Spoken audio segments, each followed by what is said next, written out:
દર્શક મિત્રોનું હાર્દિક સ્વાગત છે। હું સુરભી હરરેજા। આજના મુખ્ય સમાચાર। શ્રીરામોત્સવની ઉજવણી કેશવ પાર્ક સોસાયટીમાં શ્રીરામ પ્રાણ પ્રતિષ્ઠા મહોત્સવ ઉજવાયો। દિવસ પહેલા સમગ્ર વિશ્વમાં આજના દિવસે શ્રીરામની પ્રાણ પ્રતિષ્ઠા મહોત્સવની ભવ્ય ઉજવણી થઈ રહી છે। રે કેશવ પાર્ક સોસાયટીમાં પણ ખૂબ જ આનંદ અને ઉત્સાહ 100 મીટર સુધી રંગોળી શ્રી રામલીલા માટે સ્વર્ચિત મંદિર જેવી ઝૂંપડી બનાવવામાં આવી। મારું નામ ડિમ્પલ સુનિલભાઈ પટેલ અને અમે કેશવ પાર્ક સોસાયટીમાં રહીએ છીએ।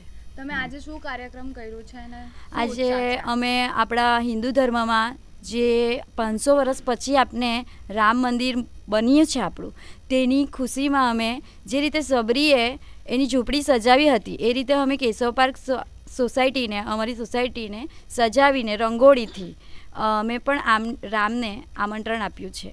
તમને હિન્દુ ધર્મ સનાતન ધર્મ માટે શું મેસેજ આપવા માંગો છો? સનાતન ધર્મ માટે હું એટલું જ કહું છું, દરેક હિન્દુએ જાગૃત થવું જોઈએ। કારણ કે આપણા ધર્મમાં છોકરીઓ છે કે છોકરાઓ છે, યંગસ્ટર્સ છે, તે આપણા ધર્મને ફોલો કરવા માંગતા નથી। તેની જગ્યાએ તમે બીજા ધર્મને જુઓ તો તેઓ કેવા આગળ વધે છે, તેઓ પોતાના ધર્મમાં શ્રદ્ધા રાખે છે। તો સનાતન ધર્મ તો સૌથી જૂનો ધર્મ આપણો છે।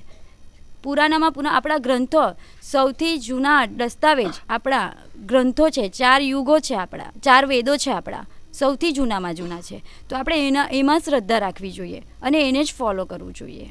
તમે આજની બહેનોને શું મેસેજ આપવા માંગો છો? આજની બહેનોને એટલું જ કહું છું, ગર્વથી કહો આપણે હિન્દુ છે।